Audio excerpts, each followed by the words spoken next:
What's guys? Welcome to DCD Podcast, episode number 17. Today joined to a scared Alexander. I Yeah. don't know what to take from your shirt. It's a Bray Wyatt shirt. And No, it's one you're of the still scared. Yeah, it's one of the limited edition Bray Wyatt shirts, and I really like it. Halloween. Well, yeah, the thing is, as a huge wrestling fan, I always try to pick the shirts that I can wear out in public and not look like too much of a dork. And this is definitely one of those. It doesn't really Kinda like Halloween themed. Well, it's Rip City, and they did have a pretty good week. They beat the Lakers, much to everybody's chagrin. But how are you? Lillard jersey. Wait, what? The Dame Lillard jersey. Oh, yeah. I mean, I really like him a lot. I also like CJ McCollum. I just kind of feel like that team is peaked out. Yeah. But nevertheless, how are you, Andy? How was your week? Good. Good? Nothing really special happened. Nothing special at all? Besides, Red Sox are up 2-0 in the World Series. See? There's and haven't something lost special. an away game. That's So far true. this postseason. That's So, true. I think the statistic for teams that go up 2-0 in a World Series has to be very encouraging if you're a Red Sox fan. There's like some random statistic that Joe Buck said, which it's Joe Buck. He's been smart dude, really smart. He is smart, but he said something like, if a team has one really good inning, yeah, the odds of them winning the entire World Series go shoot up. And I was like, okay, Joe Buck, I guess. That's like one of those like really, I don't know how to say it, like anecdotal type things where it's like the high school football coach who's like, yeah, man, when you tackle good, you win 86% of the time. And you're like, wait, how do we quantify this? Like, what does that really mean? Red Sox are 14-2 in my lifetime in the World Series, so. Yeah, I mean, I love Joe Buck. I really do. But unfortunately, there's a lot of hate out there for him. I know every year it's like a thing on Twitter. Everybody's like, oh, God, Joe Buck again in the World Series. And I forgot what building it was, but there's some building that had Go Sox on it. Yeah. And he was on the screen. He's just like, all right, turn off your light, Susie.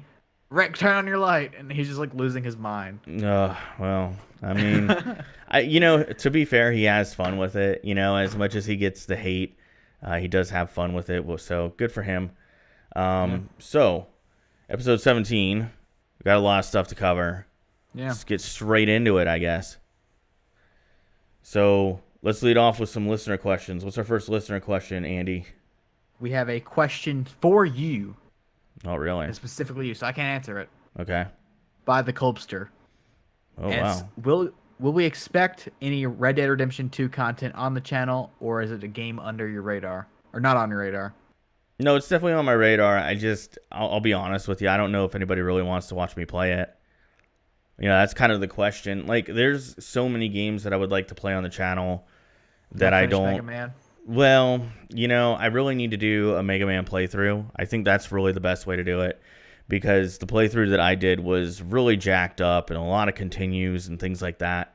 And it's also the original file that I did with Julian when we live streamed it. So, Red Dead might be a good series for the channel, although it's a really long game, so it's hard to do a series on a game that long.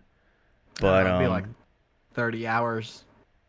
It's supposedly 60 plus hours. Like if you play it. I mean, if you do straight main campaign, it'd be like 20, 25, 30 hours. Yeah, I mean, roughly 60 to 90 parts on your end. Yeah, I mean, it's not a bad idea. It's something I'll consider. So thanks, Colby, for the question. Thanks for your support on the podcast and the channel.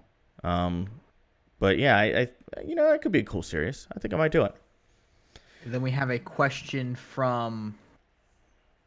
I did not write down who asked the questions, to be honest. So I don't actually know who did this one. So why quickly go? I'll skip to the next one.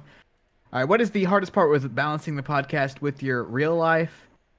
You seem to have found a bit of a groove, and that one's from Spoon Sandwich. Yeah. So Jared, aka Spoon Sandwich, or for this month it's Spook Sandwich. By the way, Jared, there are no. We made a mistake. Here's a correction. There's none of that this week, so we didn't have to make any corrections. So I have one.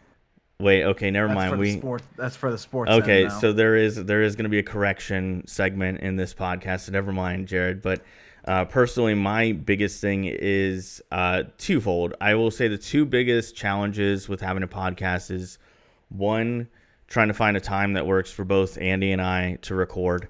I think every single person that has ever done a podcast can relate to that. It's really the biggest issue you're going to face because work schedules differ, personal lives differ. Even like, I guess you could call it internal body clocks differ. Like, luckily, Andy and I are both kind of night owls, so we stay up kind of late. My sleep schedule this week has been 7 a.m. to 4 p.m. So there you go. I mean, when you have things like that to work around, finding a time to record can be difficult considering it really takes us about 2 hours to 2.5 hours to get a 1 hour episode. The other part that I will say is trying to find a balance between, especially in our cases, like for me especially, my own channel versus this, which I would consider a separate project from my channel. Like, I love both equally, and I'm really optimistic, probably more about this podcast than my channel at this point, believe it or not. But yeah, it's hard to find a balance between those two things. Andy, what do you find difficult? Nothing. Making thumbnails? Well, I'll make 'em. I don't make them 1 week and you get all mad. 3 weeks. 2. 3 weeks. 2 in 1 week. Okay, 3 weeks in total out of 17 episodes. And the third one was me joking, holding it off for 30 minutes to make you mad. Mission accomplished. So what? But seriously, all joking aside, what do you find difficult? It's really working around your schedule, to be honest. Yeah, I try to be as flexible as possible, but it can be problematic some weeks, and I don't have much of a social life. I think that's pretty evident. Like, if you really follow how much I stream and all my that. My friends are in college, so this is a college night or school night. There you go. I mean, like, I don't have much of a social life, so I can imagine people out there who are like popular and have a social life. It would be incredibly more difficult for them to plan around that. But yeah, but thanks for the question, Jared, and thanks for your continued support of the podcast. Appreciate it, man. And the question I didn't know who asked. I apologize, Steel Sevenfold. That's the one I forgot. How dare you? He asks. Yeah. I didn't write down the names. I apologize. All right, he asked, what is the best and worst Call of Duty, and will Call of Duty kill off Fortnite? To answer the first question, the worst Call of Duty of all time is Infinite Warfare. There's no way you can convince me otherwise. I downloaded it, got killed by a laser submachine gun, and then deleted the game. So I played it for like 3 minutes. Yeah, I'm trying to think like what mine would. And then the best is between Black Ops 2 and Modern Warfare 2. And the way I'm gonna put it is the best is Black Ops 2, but my favorite's MW2. So for me, my favorite will always be Modern Warfare 2. I really felt like that was the one where the series really hit its stride. I might also have a little bit of nostalgia towards that game because at that time in my life, I was really on a good streak there. I was having a good run. Things were really looking up for young Alex. Modern Warfare 3 was also a really good one. I find that most people didn't like Modern Warfare 3 as much as I did, but I did enjoy that one. But I would say Modern Warfare 2 was definitely my fave. Closely followed by Modern Warfare 1. Because I just had a good group of friends that I used to play with all the time. As far as my least favorite, I didn't play Infinite Warfare. I bought it, but I never played it. I bought Ghost, but I didn't play it. I actually returned it. I'm trying to think of like my least favorite. I guess I would have to say Advanced Warfare. I was really hyped for that game. Common answer. Yeah, I was really hyped for the game, and I went out and I bought it midnight at a GameStop. Yep. I bought the $90 edition of the game. There's an unboxing video out there that has thousands and thousands of views on my channel, believe it or not. Still gets comments to this day. Every once in a while, somebody will be like, "You're an idiot for paying $90 for this." And I'm like, "You're right." But nevertheless, yeah, I bought Advanced Warfare, was really hyped up for it, and ended up hating it because of the jump packs. I can't do the jump packs, dude. It's just too weird for me. I mean, So, I'm pretty good at it. I mean, as I'm far good. as Black Ops 4 taking out Fortnite, I think Fortnite is like a steamroller, right? You can slow it down with something like, I don't know, wet concrete or whatever, but it'll still keep going in some way, shape, or form. I don't think the game's going to get killed off. The snowball down a hill. It hit a branch, but it will Yeah. slowly accumulate back up. I think the one thing that sticks out to me with Fortnite, not to go too deep into this, is I remember when I worked at GameStop, there were a lot of people who would buy systems and they would only have money. They were like really scraping together money. And I know I've certainly been there too, where they're scraping together money and they can barely buy a PlayStation 4 or they can barely buy an Xbox One. And then here's Fortnite, this game that you can literally just play for free. And it's of AAA game quality. I mean, it's a good quality game. There's no question about that. So I feel like its momentum will be maybe slowed by Black Ops 4, but in no way will I think it'll kill it. I do think that I've already seen a lot of people migrate over. It killed PUBG. Well, see, there I feel like there's more of... So, like, if we were to do... I always talk about Venn diagrams on this show for some reason. Like, the Venn diagram between PUBG and Call of Duty Blackout, like, it's really overlapped. There's a lot in that middle section. With Fortnite, I feel like there's some, but not as much. And I think the one thing that really saves Fortnite is the building aspect. The building aspect really differentiates it from anything else in the Battle Royale genre, and I think that's what kind of put it over the top in the first place. And the fact that it is absolutely 100% free unless you want to do microtransactions. Daquan, a pro Fortnite player. Yeah. This isn't a shooter, it's a building game. It kind of is, and that's why I thought it was kind of interesting that they're doing competitive Fortnite because of things like Bloom. Like, I think from just a strictly like fundamental standpoint, I don't know that I would consider it to be a competitive game because there's a little bit of randomness to it. And I've watched videos on this that have explained it pretty well. But that competitive scene, the competitive games are more of like just for fun. Exactly. I mean, there is tournaments for money, but there's no esport in Fortnite. I went to a Microsoft store recently. I don't think there's ever gonna be an esport in a battle royale genre. No, I don't think so. Nothing big. There's some randomness to it, but I will say this: I went to a Microsoft store recently, and they actually had a sponsored. I guess I just coincidentally showed up that day, and they had a sponsored Fortnite tournament with they had these really, really, just really nice gaming PCs all hooked up on a LAN, and people could sign up for it, and that store was packed, dude. I've never seen that many people there for a Microsoft event ever, but they had some pretty cool prizes though. So, I mean, it was. Oh, by the way, this is the other thing. I don't feel like the Black Ops 4 audience really overlaps with the Fortnite audience because as I'm talking about that tournament, there wasn't a single person that was in that tournament that was there for the tournament that was over maybe the age of 15.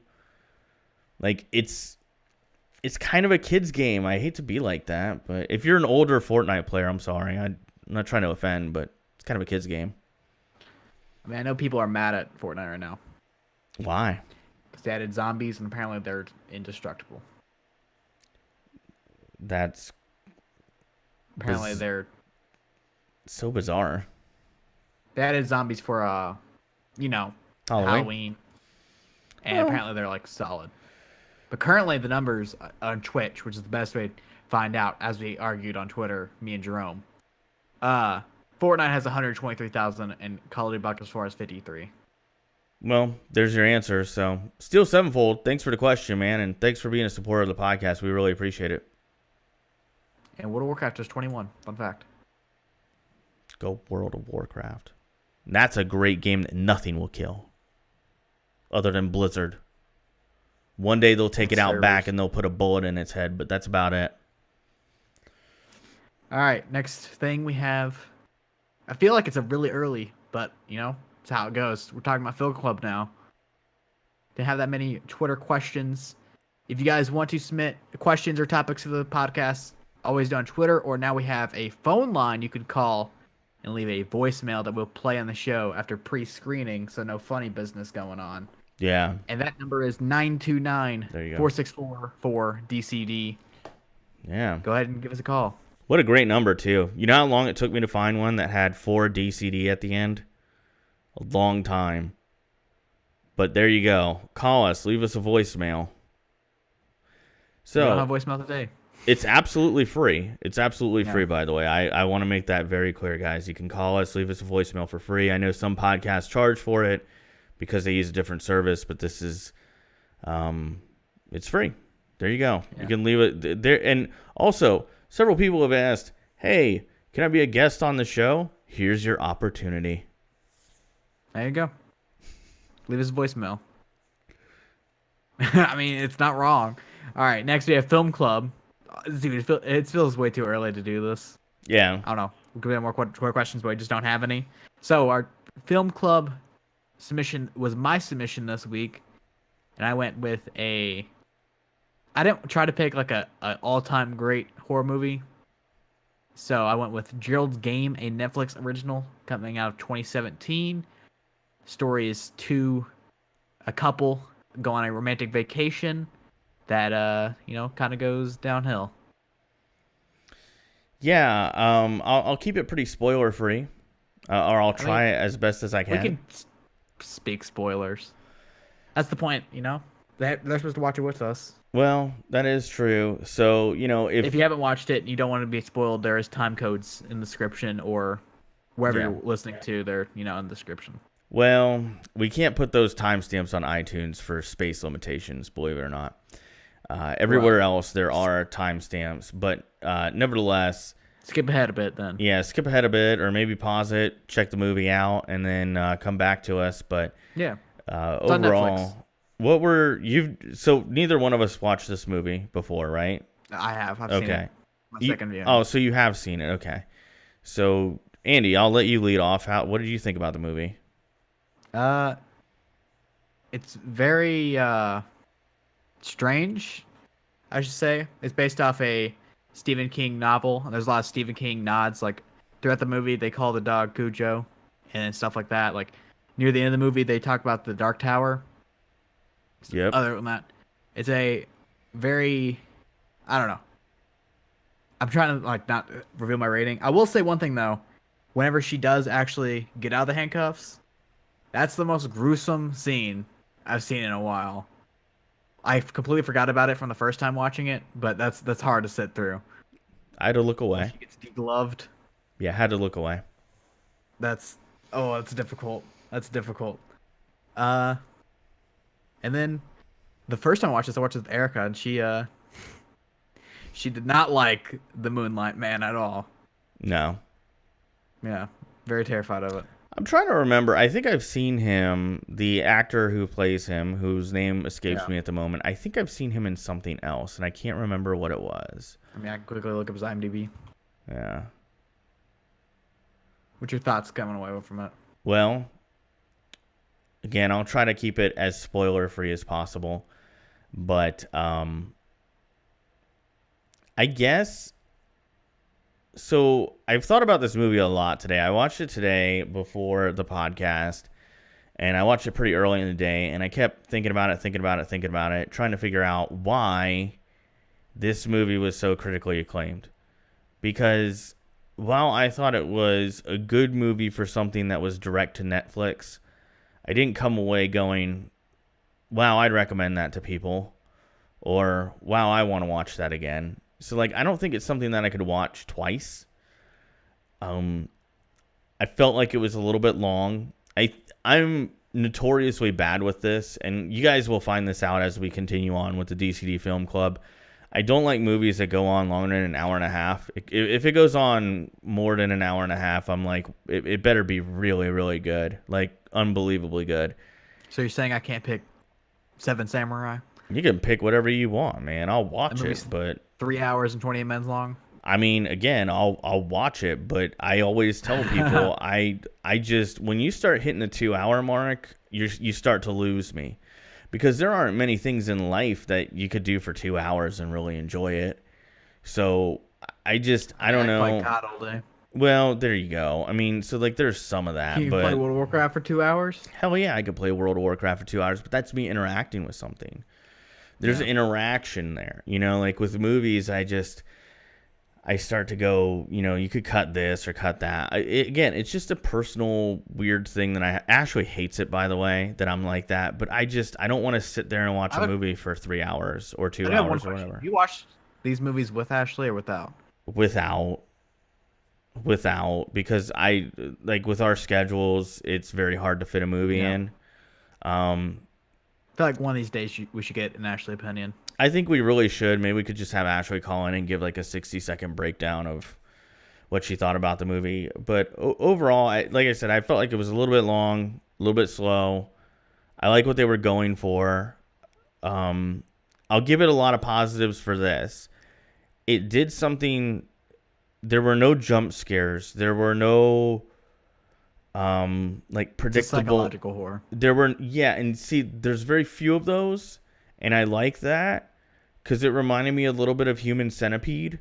And the reason I bring that up is like not the gross out part, but like throughout the whole movie Human Centipede, what I really thought it did to succeed, the original one, did to succeed as a horror movie is like the feeling of helplessness. Like, oh my God. Yeah. Like, oh my God, how are these people going to get out of this situation? Like, there's no winning here. Like, and that's really how I felt about this movie.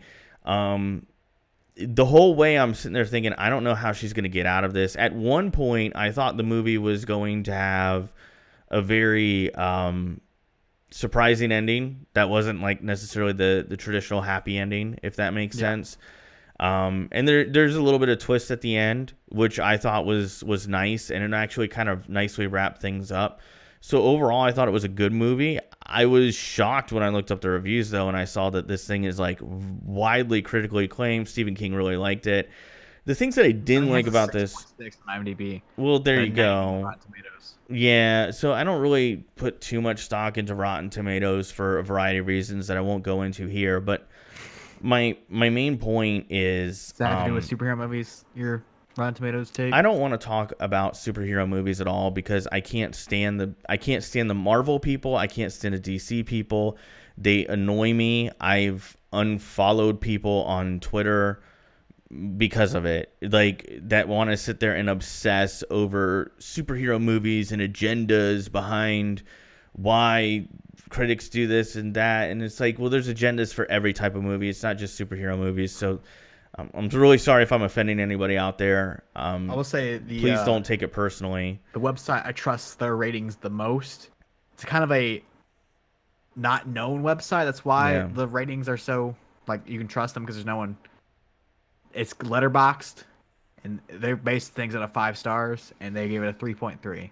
Yeah, I mean, so like the things that I didn't like about this movie is I don't know how to say this without making it sound like I'm trying to like needlessly point out tropes, but like I've seen a lot of Stephen King movies, read a lot of Stephen King novels over the years, and there's always like these recurring themes, and this was another one of those movies where it was almost predictable in a way. Like at the beginning of the movie, I'm like, I bet her husband's an alcoholic.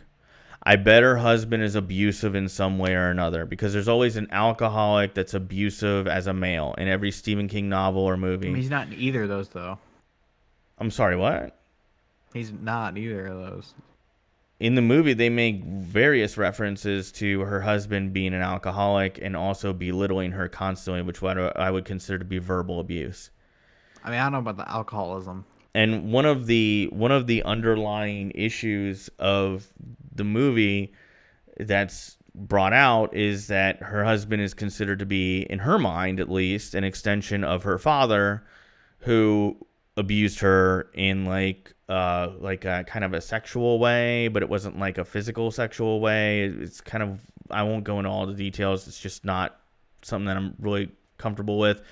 But like, you know, that's another thing that's always in Stephen King movies. There's always somebody who's taking advantage of minors in a sexual manner. And it's like, I get it. You know, it's part of society. It's part of the fabric that is our society. But It just so commonly comes up in Stephen King movies. It kind of reminds me of one particular director who I can't think of right now. He did Black Swan, and he did a movie that was suggested to us for the next DCD Film Club called, God, what the hell is the name of the movie? I don't know. I can't think of the director. Aronofsky. Yes, that guy. Darren Aronofsky, his films always like Black Swan, The Wrestler, things like that. Mother. Well, I don't know about. Dream. I haven't seen the one that you just mentioned, Mother, but I will say this: like Black Swan and The Wrestler might as well have been the same movie. Like there was like this very similar thematic thing to it.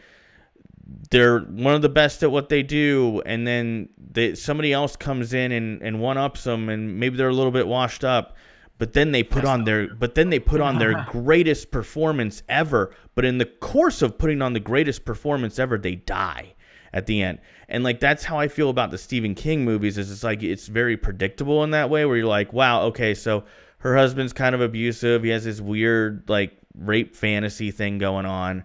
Oh, and her father was abusive towards her in a way, and she's kind of transferred that to him, and then she transfers it to the main villain in the movie, and like I just felt like, yeah, I felt like that was a little predictable. Again, that's just me nitpicking, just like it's me nitpicking at the Aronofsky thing, because Black Swan and The Wrestler on face value are good movies, and that's kind of how I felt about this. Like I had some things to nitpick at, but at the end of the day, I thought it was enjoyable. I wouldn't watch it again. I wouldn't put it on my top 10 list or anything like that. I'd give it a 6 out of 10. That would be my take. And I'd recommend everybody watch it once.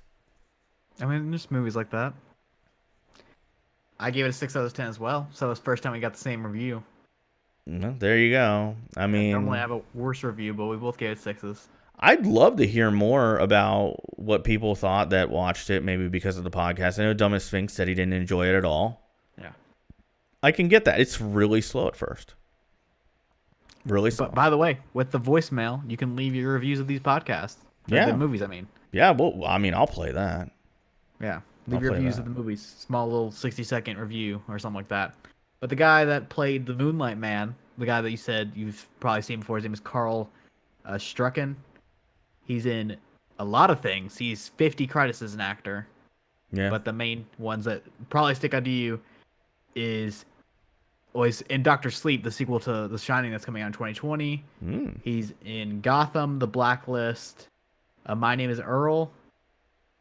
He's in The Addams Family Reunion, Men in Black, Star Trek Voyager, Star Trek The Next Generation. Okay, that's exactly where I know him from. So he was Mr. Home.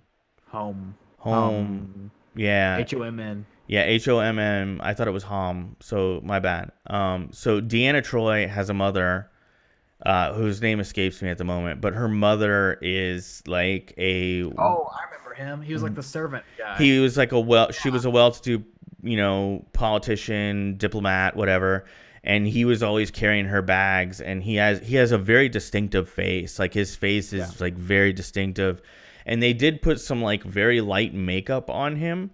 And I gotta be honest with you, when I watched Next Generation, I thought that the guy had facial prosthetics placed on him. But when I looked up his like IMDb, I'm like, no, he actually looks like that. So like in Next Generation, they just kind of painted him up a little bit. Makes his hands really big, and it Yeah. messes with the formation of his face. Well, hey, man, good for him, because like he took that negative and turned it into a massive positive. I mean, he's made a hell of a career out of himself for himself. Acromegaly. Yeah, and you know what I liked is they used that in the movie. They were like, yeah, he suffers from that. I thought that was kind of like, I don't know, neat in a way that he was able to take a negative and turn it into a positive. Oh, that does make sense, because Andre the Giant did have a lot of those same... Show has it apparently too. Yeah, but Great Khali has it. I heard there are ways. There are obviously the success rate is different, but like some of them can get a surgery done that kind of slows it down, if that makes sense. But Tony Robbins had it. Oh, really? I didn't know that. Well, hey, but overall, like I said, good enough movie. Yeah. I'm glad you picked it. I thought it was a different type of horror movie. Could have gone with the all-time classic. So it's your turn. And it's the Halloween episode, so will you go with horror, or will you go with the theme that you had last time you picked an episode? Last time you picked a movie, I mean. Yeah, we're going with the theme. And I know I'm going to get a lot of hate The for Halloween this. theme or the old one? The old one. Because, I Can want I to... guess? Because I think I figured it out. I texted it to you. I'm pretty sure I was right. So, I'm just going to give you guys... And Andy does know what it is. He did guess. But I'm just going to let you guys know, like, I'm taking you on a journey in DCD Film Club through all... I'm taking you on a journey through Alex's high school, college, and early adulthood favorite movies. Don't have any recurring themes. There's gonna be some really, really random stuff, and I know a request that came in last week was that we keep the stuff that's on Hulu, Netflix, etc.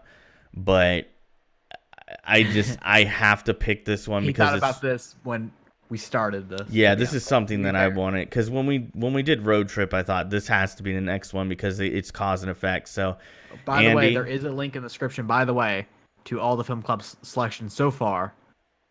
If you didn't know, there you go. So you can check them all out. But I know people are gonna hate this, but you can rent this movie on Amazon for $3.99. You can also find used DVDs of this for as low as $4 as well if you want to own it. But Andy, take it away.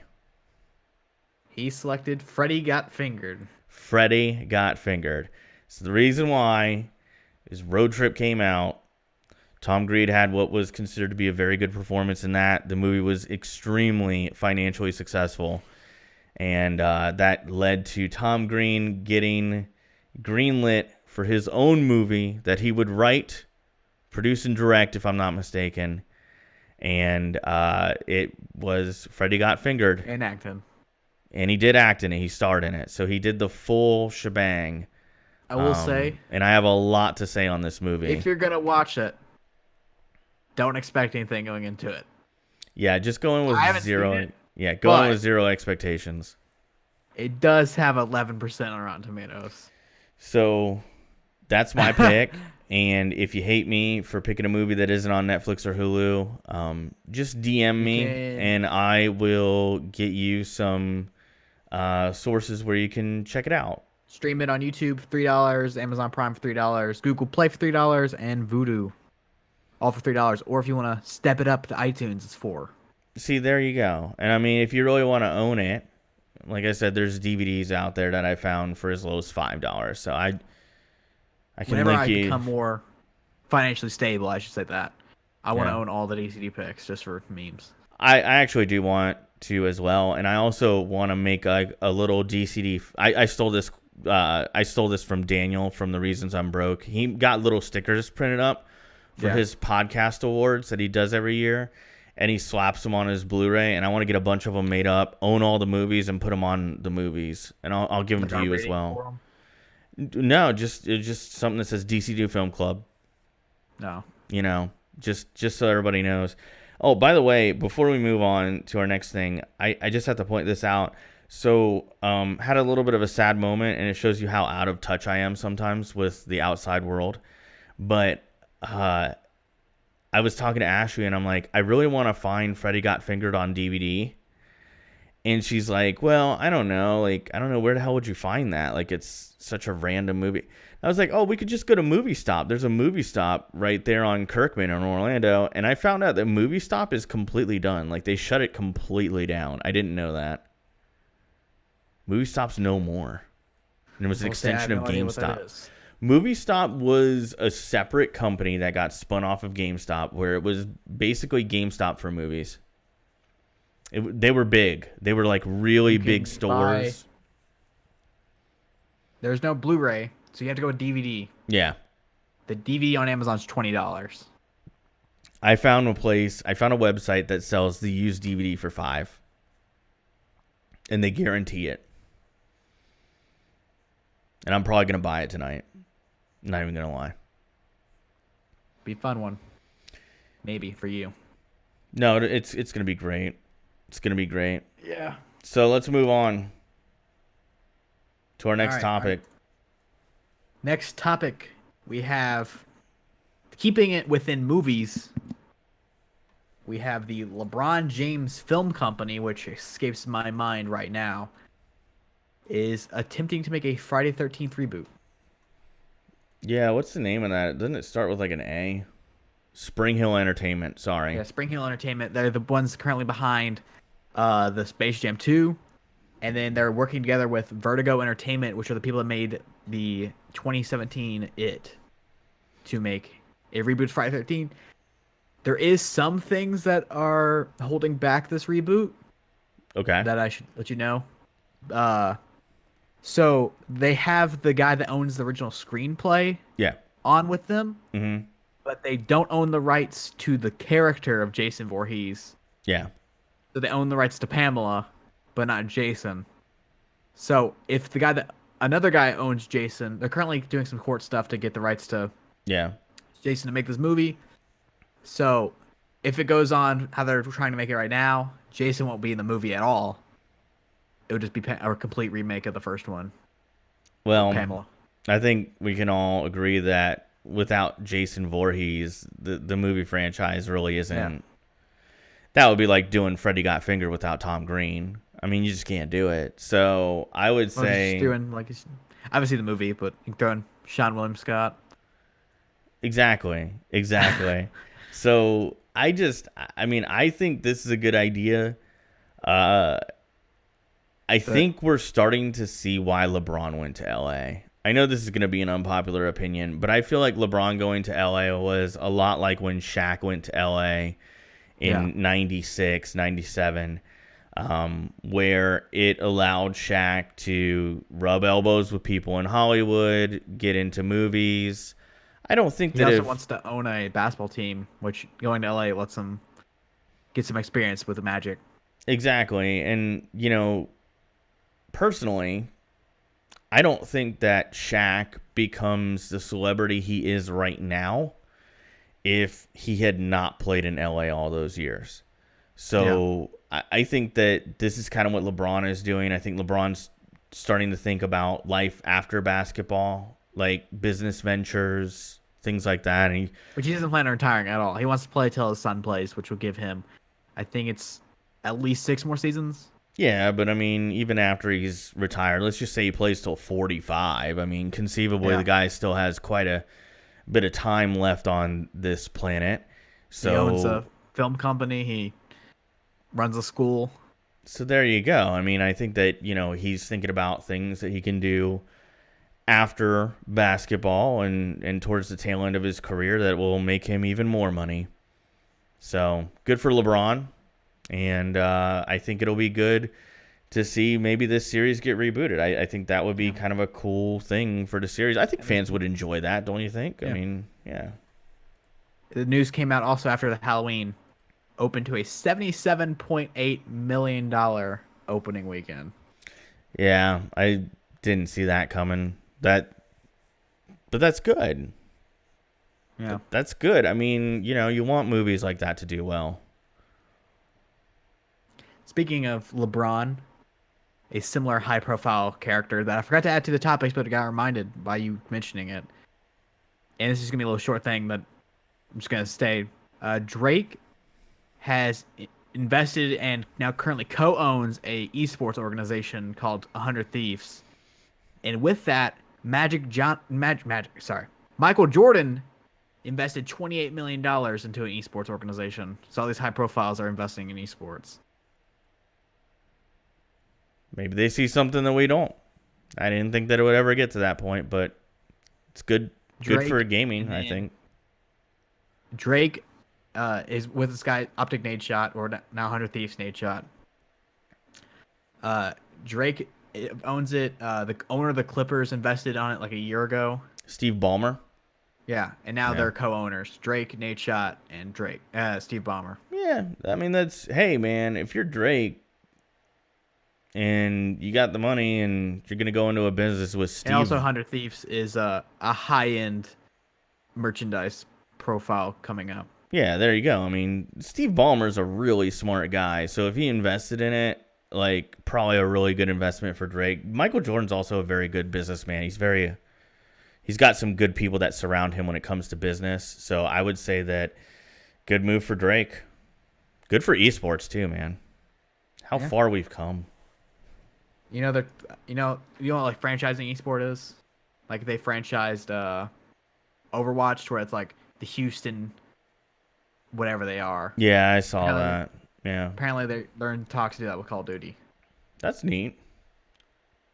So you'll have a local Call of Duty team.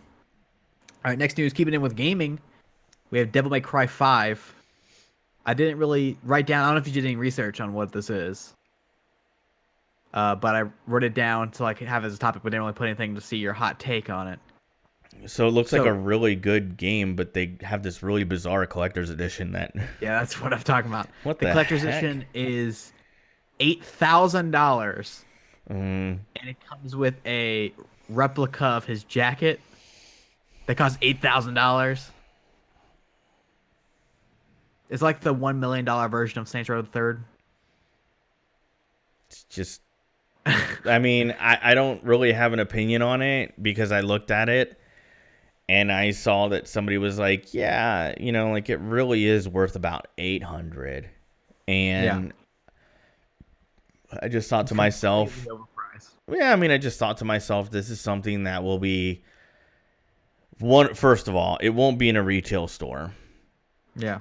Unless it's like a highly specialized retail store or something that I know somebody will be like, actually, and then I'll have to put in a corrections segment, and they'll be like, Alexander. Yeah, actually, there's a Hello Kitty store in Japan that has 3 of them in stock, and I'll be like, I don't care, that's not what I'm talking about. Like, I just don't think it'll be in retail stores, and it would have to be something. I'm assuming that this is something that you would directly order from Capcom, and I would probably say they'll sell maybe 10. Like, actually, at all, they're gonna be at FYE. You'll find all your leather jackets at FYE. No, I'm kidding. I'm kidding. I was gonna say, is FYE trying to finally put the nail on the coffin and go completely bankrupt at this point? Because that's a way to do it. Last time I went to FYE, they were selling Harley Quinn statues for like $5,000. Yeah, and I'm like, what the hell?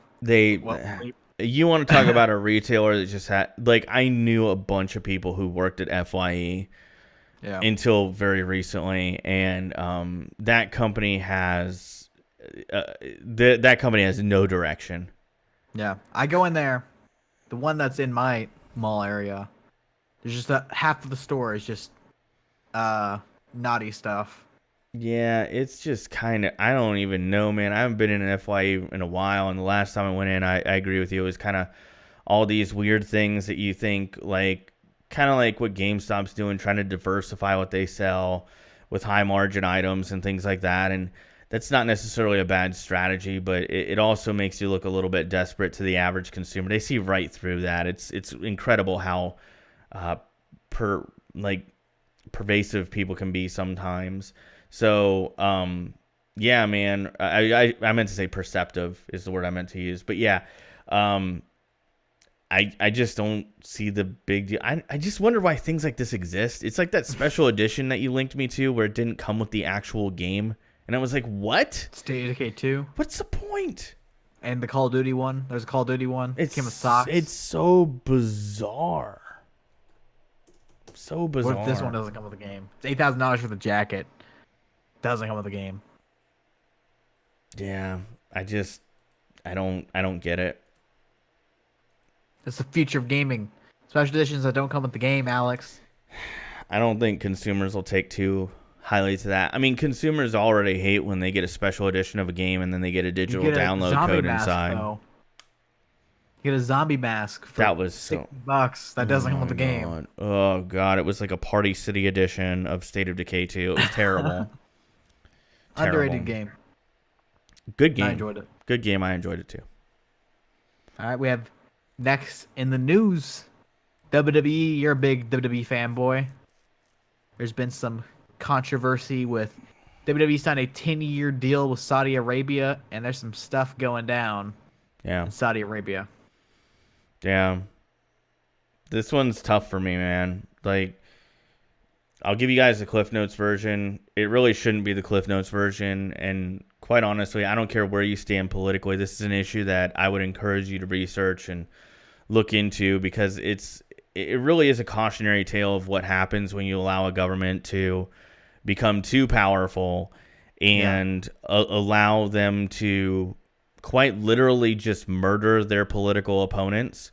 So there's a very high profile press member who willfully left Saudi Arabia, sought asylum in Turkey, and has been highly critical of the Saudi Arabian government. If you don't know some of the high level issues that Saudi Arabia has, they don't treat women as equals in that country. All the people over here that think that women aren't treated equally, I would encourage them to look at Saudi Arabia and see that. But Alex, they're telling everyone they can drive now. I mean, here's the problem with that, though, is that I feel like they only did that out of being pressured to do so. You know what I'm saying? Like, I feel they like have they're to have trying their to arm do twisted. what Germany did during the Olympics, aka make it look like we're all fine. The rest of the world doesn't see what's actually going on. And once their eyes off of us, we go back to the nonsense. You're not, in my opinion, you're not too far off base. I think that it's an incredibly corrupt government that's like controlled by people that have too much money.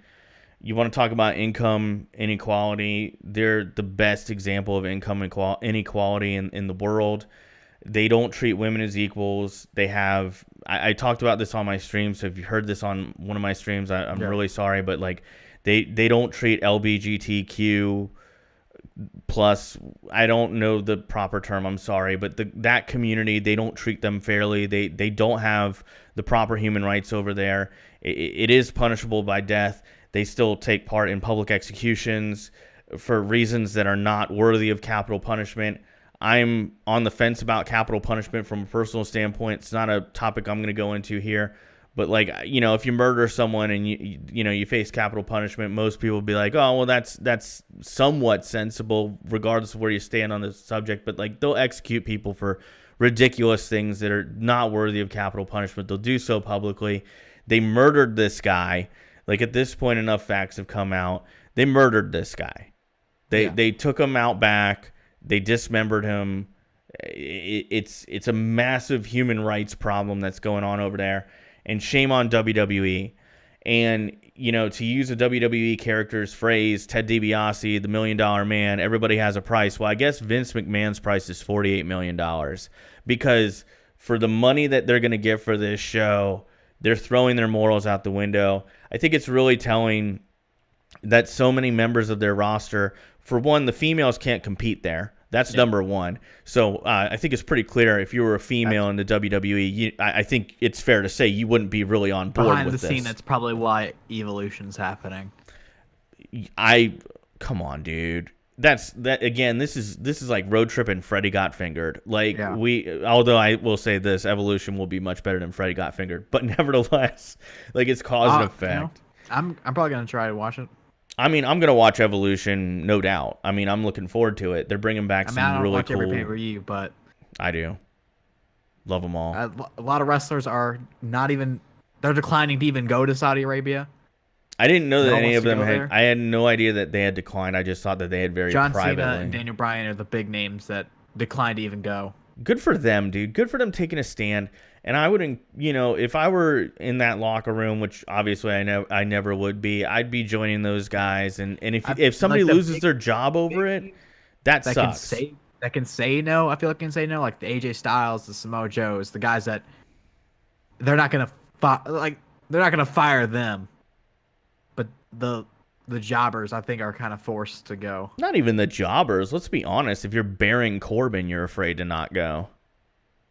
Like, I don't know. I feel like if you're at the choice where either go or lose your job, you'd probably go because you need to. You worked your whole life to get there. They're not going to fire John Cena for missing one pay-per-view. But where There's a 10-year deal between them. I think that WWE needs to reevaluate it. I know it's a lot of money. I just think that you cannot. Would you rather lose the money or lose their fans? I think they're gonna take a hit too, and I know I've talked about this at length too, but I think they're really, in a way, the U.S. fans, which have made WWE who it is. Say whatever you want, but that's their main audience. I think it's really damaging to that fan base, and I would encourage WWE, if they were ever to listen to my opinion, to reevaluate that deal. Maybe you do this show and never another one after that. I don't know. I'll stay the plan going with the show as planned. Well, I just think it's huge. Man, he said we're not going to talk about it. We're not going to talk a lot about that. It's a very sensitive subject these days. Naturally, that's his response to all it's such a sensitive subject, but you're taking the money. This is one of those few times where I will usually hold a torch up and say WWE's not that bad, but this is shameful. And to put to you guys, this isn't just like the WWE's having a show in Saudi Arabia. This is Saudi Arabia's. They're like Saudi Arabia has this entertainment thing. I forgot it's called like 20X or something like that. And WWE is the face of Saudi Arabia right now. Yeah, it's the 2030 thing, whatever they call it. Yeah. I don't know. I'm not a fan of Saudi Arabia. Won't go into political reasons why. If you want to know, you can DM me. I'll tell you all about why I don't like Saudi Arabia for a variety of reasons. They're not cool.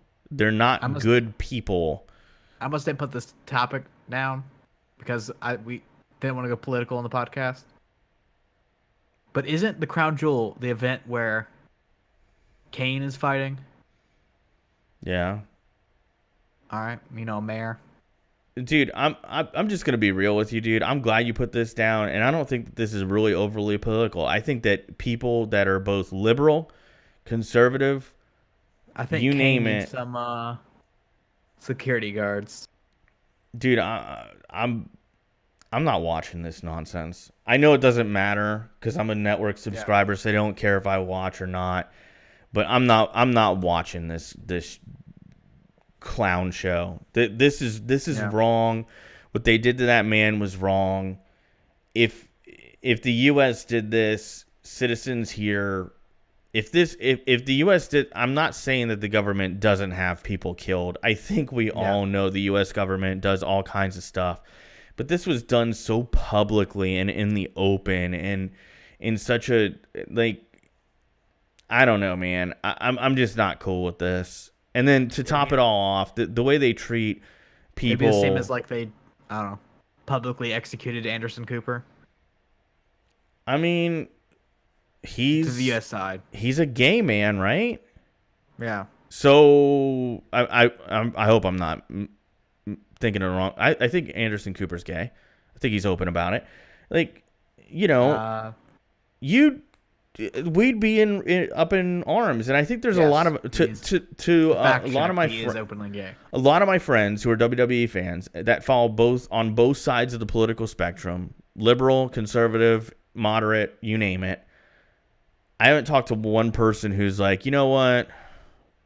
I want Crown. I want Crown Jewel to happen.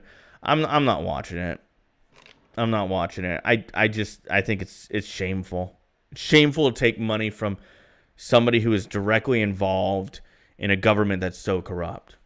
To use an Alex quote, buffoonery. It is buffoonery. Can't defend it. Yeah.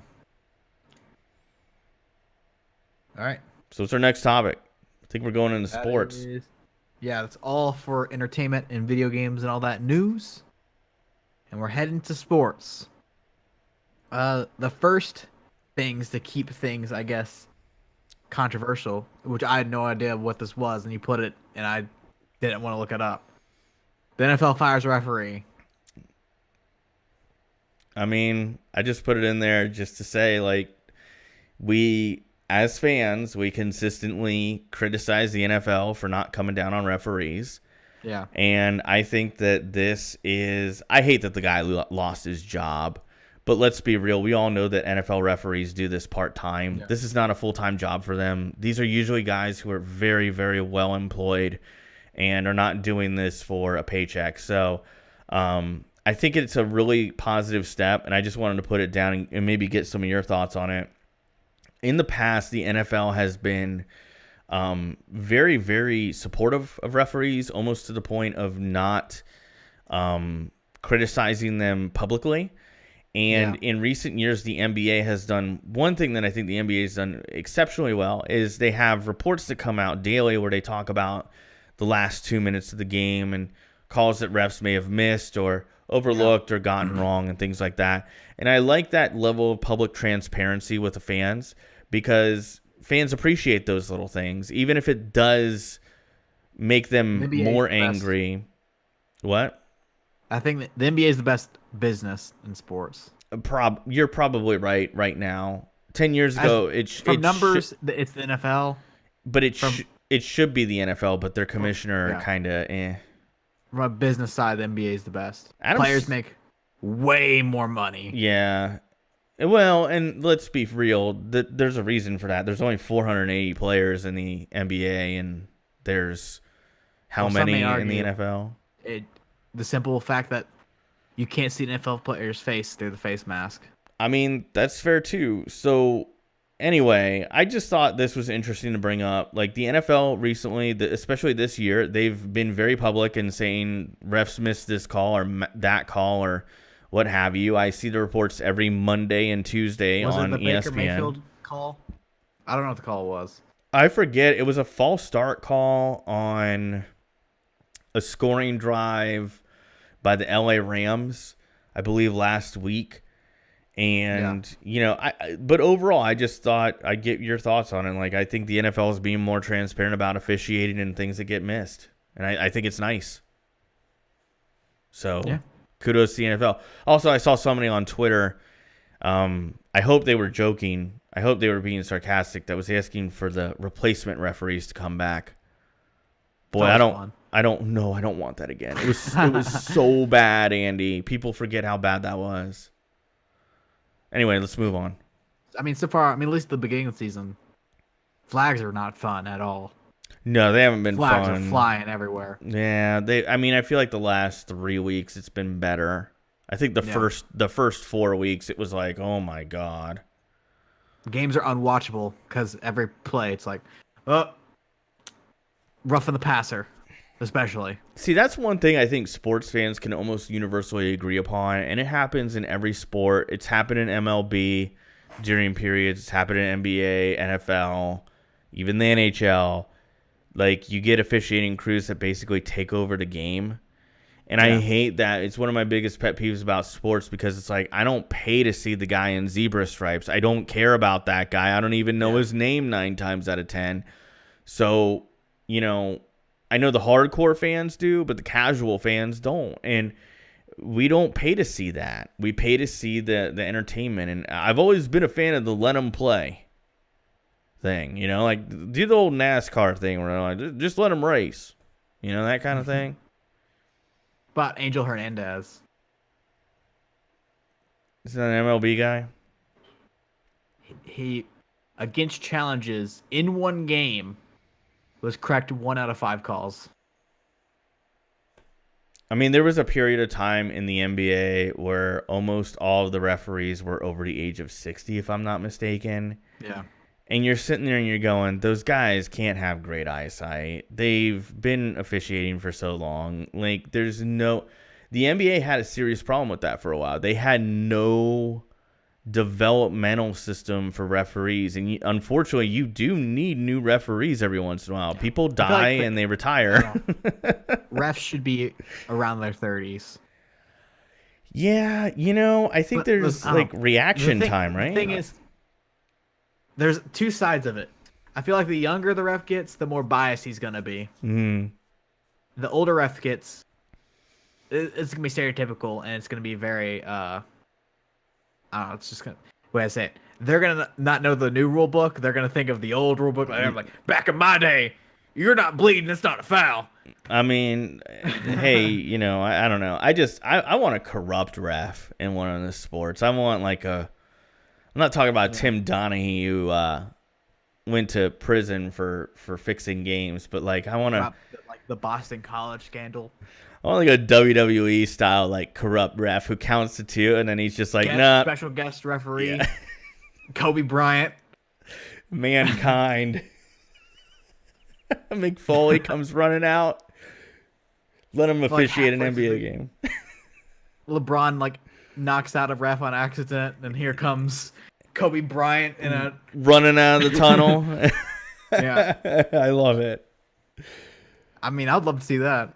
I think it make things more exciting, just like my Money in the Bank PGA golf UFC suggestion. UFC event like Khabib, or no, it'd be like I don't know like how to put this, like Cormier versus Brock Lesnar, special guest referees John Jones. I mean, you just get more pay-per-view buys, you know? Yeah. I don't know. Yeah. UFC has some great officiating, by the way. I just have to say that. I feel like if John Jones was the ref, though, he wouldn't call things that he does that he's cheated and everyone openly knows. Yeah, he wouldn't. AKA, he does a lot of the punching like that. Yeah, I don't. Yeah, I don't know about Or he him. punches with his knuckles out to poke in your eye. Punches people in the eye. That's what I'm trying to get to. Yeah, they've got some good officiating in the UFC. That's one sport where I feel like the officiating is really good. This is the way he does it. Is he holds his thumb like that, a little bit further out. It's a little when dangerous. He punches, well, he's specifically eye poking. That's like what he's trying to do. It's also dangerous for him because like when you throw a punch, you're not supposed to throw it with. A lot of people instinctively put their thumb up or like out like that. No, he's hitting him like this though. Yeah. You got to watch, though, because you could break your thumb real quick. But, I mean, if you're going for an eye poke, I guess you're risk reward, right? I mean, technically in the UFC, you can legally eye poke someone once in each fight. Yeah, I don't know, man. Technically, on the rules, you get a warning, so you can legally eye poke someone once. I remember in the 90s when somebody, my uncle, Uncle Bill, if you're out there listening, I don't think he is, but hey, man, what's up? I love you. But he was a very early adopter to the UFC. He used to buy the pay-per-views, and he always used to be like, yeah, man, they let him do anything. The only thing they have is you can't eye poke or bite. Like that's like the main rules. Like eye poking is like the big rule. You just don't eye poke. But the early UFC rules were really loose. If you watch UFC event now, you'll still see several eye pokes. No, you definitely will. But it's funny because it's funny how things have kind of morphed a little bit because the very, very, very early UFC, the rules were even more relaxed than they are now. Yeah. And I mean, there weren't even weight classes when it started. Yeah, exactly. So, but yeah, shout out to Uncle Bill. He was early adopter to UFC. He got into that big time early on. Have you seen the Conor McGregor Khabib leaked audio tape? No. Khabib was in his face. Like, he was in his face, and he's like, why'd you talking? Why'd you talking? Where's that big mouth? Why aren't you talking? And Conor at the end of the round just goes, it's just a businessman, and walks away. Wow. Conor just admitted, like, he talks crap to get money. Well, I mean, I don't want to get into this discussion again because I know we disagree, but yeah, doesn't it behoove Conor McGregor to be as entertaining as possible, to get more pay-per-view buys, to try and get a better purse for his next pay-per-view? I mean, because that's what I would be doing. I'd be in full. At the match, though, he's very humble. He is. I mean, and I think that he was very respectful in the Floyd Mayweather circumstance, right? I thought that while they did a great job, both guys did a great job of hyping that thing up and making it feel like they. You think the fight was fake? No, I don't think the fight was fake at all. I think that it was perfectly legitimate. I don't, but whatever. My point is this, man. Like, UFC would benefit greatly from taking a little bit of a nod from professional wrestling. You want to hype these matches up. The best pay-per-views they have, the best pay-per-view buy rates they've ever had were matches that were high profile, where you felt like those two guys wanted to kill each other, right? I mean, they might still respect each other, but they still want to fight each other. It's going to be a fight. People buy it thinking, hey, I'm going to go in, I'm going to see two guys beat the hell out of one another. They don't want to see two guys prance around an octagon and throw jab punches for 3 minutes and then shake hands at the end. Derek Lewis versus Daniel Cormier. They're big friends. So You know my biggest pet peeve? And if I were Dana White, I'd tell them all to stop doing this. Y'all do it backstage or whatever. But the hugging after the fight. Nah, man. The curtain call. Nah, no, don't bring that up. That was the day kayfabe died. Ruin the WWE. It did. It did. I like old school wrestling. I like knowing that the guy came out and he's a wrestler, but he's also a clown. Doink. You know, I want that back. Like 50 different versions of him. Doink the Clown was a solid gimmick. People make fun of that gimmick. Go back and watch it. The Doink the Clown gimmick was solid. Is as good as the Yeti. What? Yeti's the goat. Yeti's goat. The Yeti. He's WCW though. Huh? He's WCW though. Yeah, WCW had some weird stuff. Dungeon of Doom in WCW was, and you know what's funny is if you go back and you talk to the creative team about Dungeon of Doom today, they're like, yeah, it was pretty bad. I think my favorite, like most ridiculous thing is what's it called? Where it's like 2 cages and 2 rings combined. So WCW did that for War Games and War Games. It's like the most ridiculous match ever. Okay, so like the early War Games matches were good because they weren't gimmicky. The later War Games matches were not as good. I've gone back and I've watched them. I could do a whole show on it, but the later War Games, you're like, none of this makes sense. Anyway, we went on a moving good on. tangent there. Staying with UFC, we have a Demetrious Johnson. Some argue is the greatest UFC fighter of all time. There are rumors that they're going to trade him to one championship for Ben Askren, which I know you're not that big in the UFC, but Demetrious Johnson, after these rumors came out, changed his Twitter handle to Mighty One Gaming. Yeah, I did see I did do a little research on this. I did not know that you could trade. I mean, there's different companies. So I guess they're trading contractual obligations. Yeah, trading contracts. That's kind of interesting. I didn't think they could do that. I thought something like that would require a collective bargaining agreement, but then again, who knows? It may be a gentleman's agreement behind, closed doors where, hey, I'm going to release him from his contract and you release so-and-so from theirs. But apparently Demetrious doesn't want anything with that nonsense. Reporting like an hour ago, apparently this deal's actually super close to trade Demetrious. Yeah. And, he was the champion for a long time. It was like 5 to 7 years. 5 to 6 years, Jesus. Yeah. And he's recently not been that hot, so UFC's not done with him. Trying to get some up-and-coming guy. Well, hopefully it works out for him. And Demetrious wants to continue his Twitch career, apparently, if they trade him. Okay, well. Then we have going to the NBA, a sport that you've recently just completely just thrown to pieces and don't want to talk about, apparently. I'll talk about it. We do have one thing. The Magic and the Celtics played, and your Magic won. Yeah, they're actually surprisingly good right now, but Celtics are the 30th best offense in the NBA. Or what we say in the streets, first worst. Yeah, I wonder. I don't know. The first month of the NBA season, I don't put too much stock into it. Are scoring out of their minds. Do you remember back in the day the 7-second offense? Yes, the Phoenix Suns offense, yeah. Yeah. If they ran that offense today, that same offense just threw it today, it'd be the worst offense in the league right now. That's how fast people are scoring. Yeah, the thing is, like, part of, I don't know, the NBA has changed the rules so much to where, like, you really can't play defense, and then they added the rule. One of the things is the rebound rule. Rebound rule. Yeah, that one I didn't like. I get it; they want more scoring, but it's gonna start looking ridiculous. It's already starting to look a little ridiculous. The Lakers and the Spurs played an OT game a couple days ago. Yeah. Final score was 143 to 142. Yeah, okay, so it's just starting to look ridiculous. I'm not really a big fan of it, but hey, I'm out of touch, so. In all of Lakers games so far, a team has scored more than 124 points. Yeah. Well, I don't know. So I'm assuming we're talking about the Houston Rockets to go back to the offering. actual topic. Yeah. Houston Rockets offer 4 first-round draft picks and possibly more for Jimmy Butler, basically jeopardizing their entire future for a team that isn't really looking that hot at all for a loan.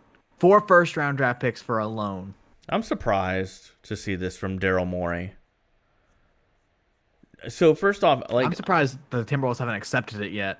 So I think if you're offering me 2 first-round draft picks, if I'm the Timberwolves, I'm taking it. Well, the problem is, like, those 4 draft picks would come over the course of 8 years because there is a rule out there. Yeah. Where you can't. It goes back to the old Cleveland Cavs owner way back, and you can't do first-round picks back-to-back years. Yeah. Unless it's like somebody else's picks. Like if I owned Andy's pick and my own pick, I could trade both of those, but I can't trade my own pick 2 years in a row.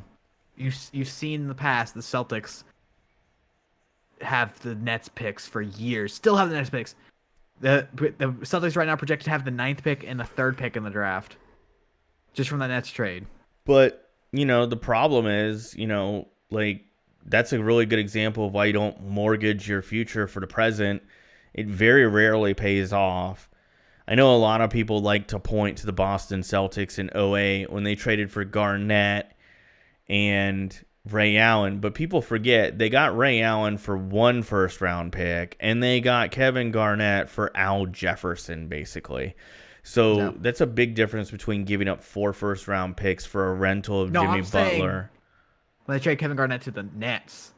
No. I'm talking about I'm just saying like an example of where somebody makes a big splash, big blockbuster trade. That was a huge trade. They traded for Kevin Garnett and Ray Allen. Arguably the best power forward of all time and one of the best 3-point shooters Exactly. And they won a championship that year. So I know a lot of people will go, well, that's what Houston's trying to do. They're trying to do that same thing, but the Celtics didn't give up that much in 2008. Yeah, they didn't have 4 first-round draft picks. And I'll be honest, dude. I kind of wonder if Jimmy Butler, Chris Paul, and James Harden, Carmelo Anthony, Clint Capella. How would that work? One of them would have to play small forward?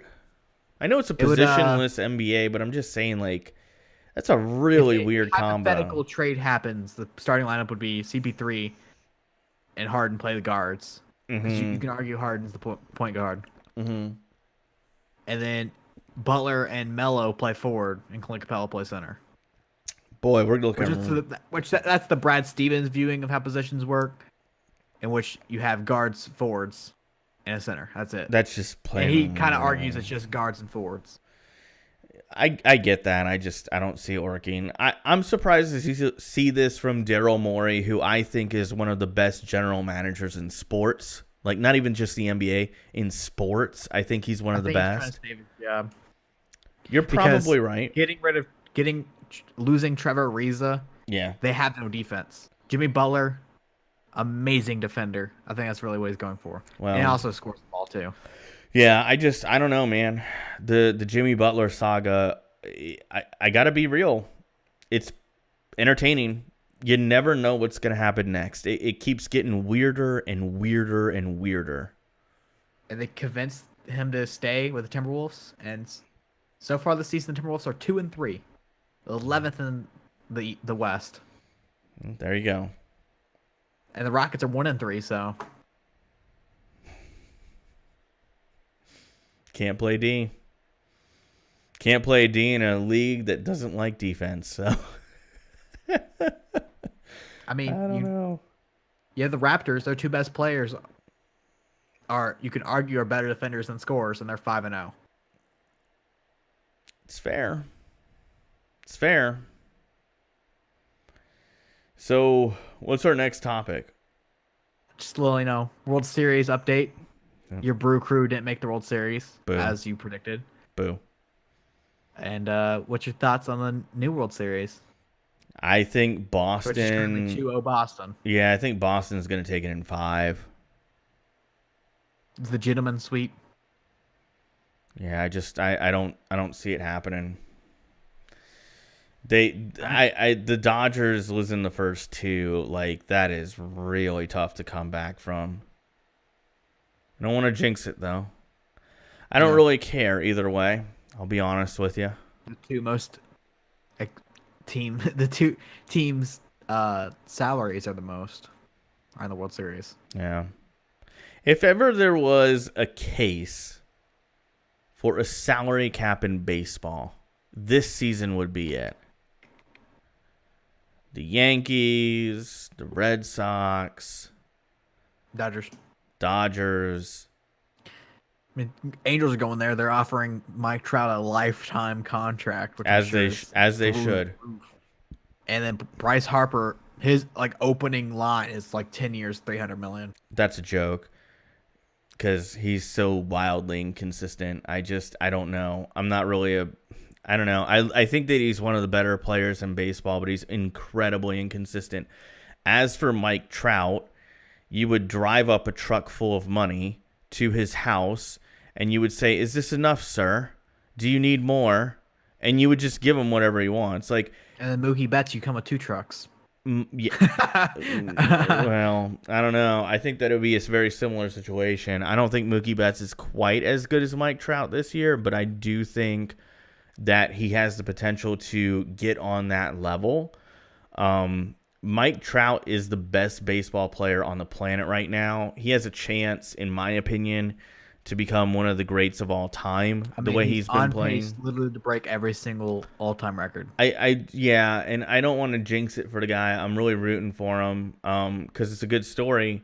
But Mike Trout being a free agent is the equivalent of, I don't know, Barry Bonds in his prime being a free agent. Everybody in the world would want this guy on their team.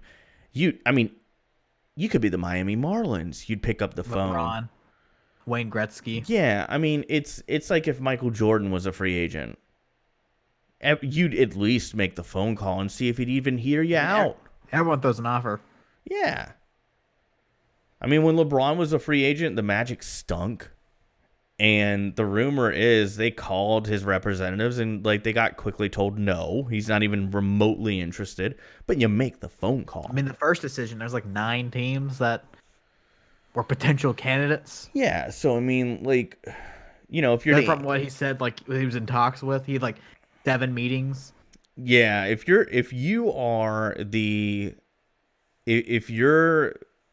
the Angels, you do not want him hitting the open market. You just give him whatever he wants. Yeah. And you make him an Angel for life.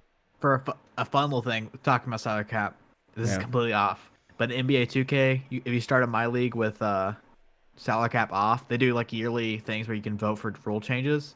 Yeah. If you start off with the salary off, after the first season, the owners want to put salary cap back on. How realistic is that? I don't know. I could see it. I could absolutely see it. Salary caps are good for sports. In 2K, if you sim for, I think it's 5 seasons with salary cap off. Yeah. Players just resign. No one goes anywhere. That's what would happen. Because of bird rights. Exactly. And the problem with not having a salary cap is it allows teams to stockpile assets unfairly, if that makes sense. And the best example I can give you of why a salary cap is so crucial is the NHL. The NHL lost an entire season due to a lockout, and I know it's a tragedy for hockey. It really was. But out of that, doesn't have a free agency though. Not anymore. But out of that, they installed a hard salary cap, and that hard salary cap created the most competitive era of NHL play we've ever seen. The NHL playoffs got instantly better, and they were already great. So it's hard salary cap works. The NFL did it. Look at that. Look at the parity in the NFL. Salary cap works. Baseball needs it. Sorry. I know the old timers will be shaking their fists at me. Salary cap, but you have the Warriors. Well, see, that's the problem with the NBA is the NBA has what you would be. It's like they called it a hard cap when they renegotiated that CBA, but it's not a hard cap. A hard cap to me is NHL, NFL, where it's like this is your money, and there's a couple ways you can go over it, but not by much, and that's it, pal. Luxury tax and stuff like that. Yeah, I mean, that luxury tax teams don't even blink; they just pay it. All right, next thing we have the NFL. And we're on to week number 8. Next week, we'll do an update on our awards, our halfway through season, and the trade deadline's going through, so we're sure to have a ton of NFL news. But before we get to that, we had a couple trades go down. We had Amari Cooper for a first-round draft pick to the Dallas Cowboys, which I think is... I know we're going to disagree on this one. The Cowboys are retarded. The Cowboys, the dumbest trade ever. Reminds me of who was it that the Detroit wide receiver, Roy Williams. It's like the same. History is repeating itself. It's very similar, very similar. So I'll just quickly go over my thoughts, and then I would love to hear yours. So mine are. It's quite literally the Dallas Cowboys remind me of myself when, for religious reasons, I went on a 3-day fast. And after the 3-day fast was over, I was driving by a McDonald's because it was the closest place nearby. And I went there and I ate 3 fish fillets. And was it the greatest meal? No. But it really hit the spot. And I was willing to eat anything at that point. I would have paid $10 of Filet-O-Fish if I had to. And that's what the Dallas Cowboys are. They're hungry for a wide receiver. They need one very badly. It's very evident when you watch their offense. Amari Cooper has shown some propensity to be an above average wide receiver. I would not call him elite. And on most squads, I think he would be a number 2 wide receiver, not a number 1. And I say that because I think that when Crabtree was there, I thought Crabtree was more crucial to the Raiders' offense than Amari Cooper was. So I think the idea is very much like you said, the Roy Williams one. They need a wide receiver. They need one bad. They need a lead wide receiver. They think they're going to get it in Amari Cooper. He is only 20. He is only 24. Let's just be real. To use the Dallas Cowboys thing. Give a first for Amari Cooper or a 4th for Devontae Parker? I'd probably do the Devontae Parker one. Which he's available on the market. Because Miami's openly trying to trade him.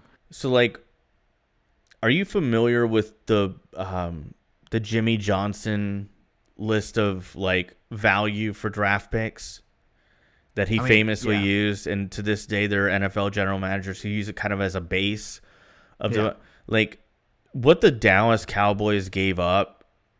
Like, if it was a pick last year, they could literally have had Calvin Ridley. Right? I mean, rather have Calvin Ridley. I would rather have Calvin Ridley too, because I think Calvin Ridley is going to be a big deal. But there's also the other end of the spectrum.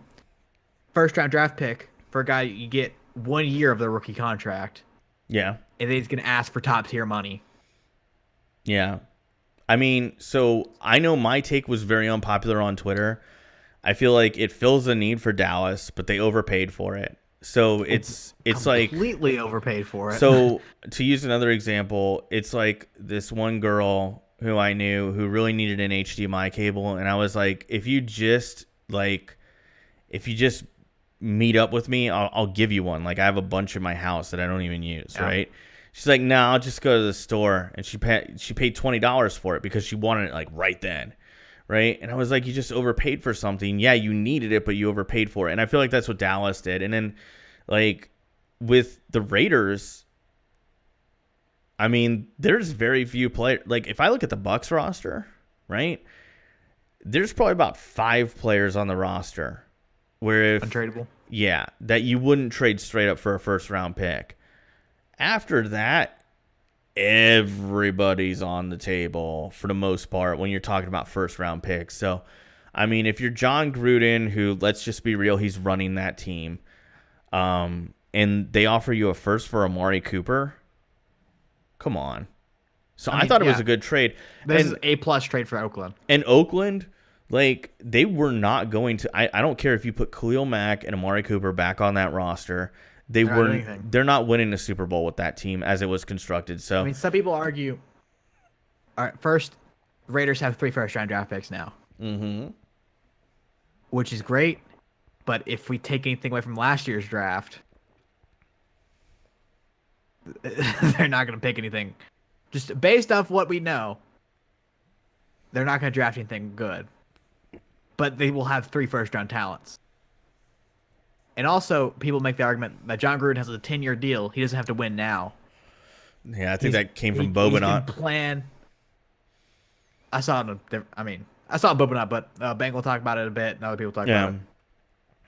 So hypothetically, he really just needs to build a Super Bowl team in 7, 8, 9, 10 years from now. So let me ask you, Andy, if I gave you 2 options, you're running a team, you have Khalil Mack and Amari Cooper on your roster. You know if I was in the John Gruden situation, you know your team's not going to win this year. Yeah. And I call you up and I offer you those 2 deals. Would you take them? Not the Khalil Mack one. Okay, fair. I would give you Amari Cooper for a second. You're offering a first. I accept it instantly. No questions asked. Khalil Mack, that's the guy I want to build my team around. You're not like. Take into account Khalil Mack doesn't want to play for you.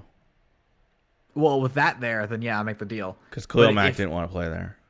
If hypothetically we could convince Khalil Mack to stay, or not could, but Khalil Mack, there's no discrepancy. It's just like a name on a piece of paper.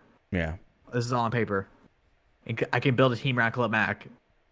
He's not. You can offer me nothing. Like you would have to offer me like a Herschel Walker type trade to get rid of Khalil Mack. I'll be honest with you, man. I'm surprised at how much we agree on this one. I thought you would disagree a little bit more, but it sounds like I feel like if you don't have any bias going, because we're not Raiders fans, we're not Cowboys fans. I don't think either one of us could care less, about. Because I don't really care. Like I have no, like I don't care if the Cowboys win a Super Bowl or if they lose every game this year. And I feel the same way about. I don't have any attachment to either team. If I had to rank the teams. Oh, you don't like the Cowboys because you're a 49ers fan. I'd put the Cowboys around 31. So you're loving this. My favorite team. You're loving this. Oh, it's dumb as hell. Sorry, bleep. No, it wasn't. That's hell. It's not a big deal. I mean, I don't know, but dude, the Cowboys are dumb. This is dumb. Dude, Jason Garrett's out. Lincoln Riley's going to be the head coach next year. The thing is, they could use that first-round draft pick, tank the rest of the year. Yeah. I was a weak quarterback class, but at least get someone better than a bum Dak Prescott. Oh, my goodness. You're really going in here. Sorry. No, I'm fine. This is good. I love this. Ezekiel Elliott. Yeah? Top 2 halfback in the league. You can argue between him and Todd Gurley. It's the best halfback in the league. Other than that, your offense, that legendary offensive line that used to be good, it just, the Cowboys aren't good. Yeah, it was interesting, though. I saw a lot of Raiders fans who were having meltdowns. I saw a lot of Cowboys fans who were having meltdowns about it. The Raiders having a meltdown. Okay. Yeah, I don't get that. I mean, I get it to a point because as a Marlins fan, if I was a Raiders fan right now, I'd be like, wake me up in 4 years. Well, yeah. I mean, I kind of feel that way about the Marlins where, they stripped that team down to the studs. And I mean, when I say down to the studs, I'm talking about like all the drywall is off, if you know what that means. So, they stripped that team down, traded off everything that wasn't bolted down, but at the same time, they did get a bunch of international pool money, and they just signed those 2 international prospects from Cuba, Victor Mesa, brothers. And Victor Mesa Jr. So we'll see how that goes. I have high hopes for that. They're building up their farm system, and that's a good thing. That's what they did both times. Well, that's what they did the one time they won the World Series after they bought one in '97. So if you're a Raiders fan, just look forward to the draft. That's what I do as a Bucs fan. Yeah. Anyway, moving on. Dumb trade. If you're we have other trades. So if you're Raiders, do you think they played let us think about it and secretly they're like, yes. Yeah. It's like the Moneyball scene. They're talking. The Raiders all right, they're gonna give us a third.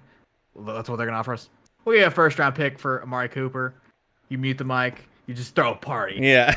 Pop those gold bottles. You're like, baby, we got a first round draft pick for a wide receiver that can't catch the ball at all. The one thing you could argue that wide receiver needs to do is catch the ball. The one thing you have to do, and he doesn't do it good.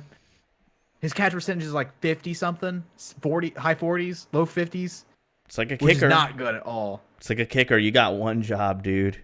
You got one job. Obviously, you can route running helps, speed helps. But you can make the argument the one thing a wide receiver has to do is catch the ball. Well, doesn't matter how pretty that route is. Doesn't matter how good you run block. Doesn't matter. Yeah, it doesn't matter how fast you are. Going back to the Roy Williams trade, I think he caught the ball pretty well for Dallas. Yeah. There's several drop passes. I mean, through the roof. He didn't catch the ball at all. Rocket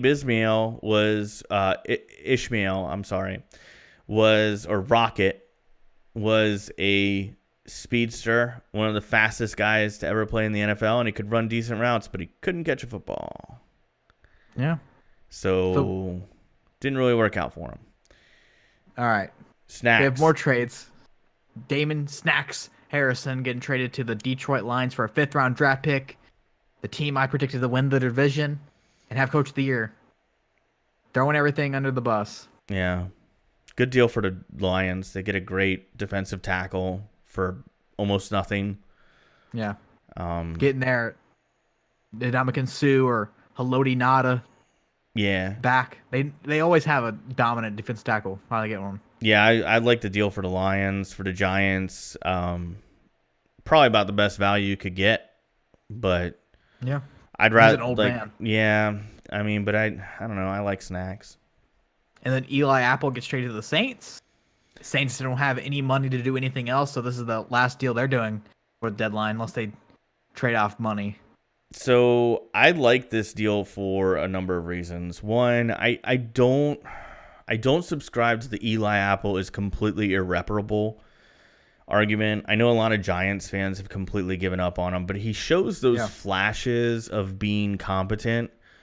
And I think that, first off, I don't know when it was. I want to say it was on a stream. I don't think it was on one of these podcasts, but I know when I was talking about Eli Apple recently, I was like, I feel like a change of scenery would do him a lot of good. Yeah, I feel like a new coaching staff, a new gig, maybe lessened responsibilities. Yeah. I think also going to a place where they probably don't have much of any expectation for him. Whereas in New York, major market, first round pick, high expectations, they're expecting Janoris Jenkins level, DRC level type play. Yeah. And I mean, he's not that. He just isn't. But I think you pair him with Lattimore. Maybe you play him at nickelback in select cases, lessen his responsibilities. He could do pretty well. I also think that the Saints scheme is one that would fit him a little bit better. The Saints really tried hard to get the scheme that they have in place, and successfully they struggled with it for a while, and they got it in there, and it looks pretty good. They've had some struggles in the secondary, so I think Eli Apple helps them, and it could be very beneficial for Eli Apple. Also, very low-risk move that could potentially pay off very well for the Saints. And then for the years left on his contract. And for the Giants, it's a chance to just move on. And they could just cut him, not really have any repercussions. Yeah, but Giants, you got something back for them, and you move on. And these two trades specifically. Yeah. Funny things I see on Twitter. Giants are done with football players. Snacks and Apple gone. It's a shame. You hate to see it. Hate to see it. And then there's another trade that escapes me. Oh, Carlos Hyde to the Jacksonville Jaguars. Yeah, tremendous move. They got him for a song, and I don't think Cleveland really had much of anything to do with the guy anymore. They've got some younger guys that I think. So I feel like Hyde was expendable for them.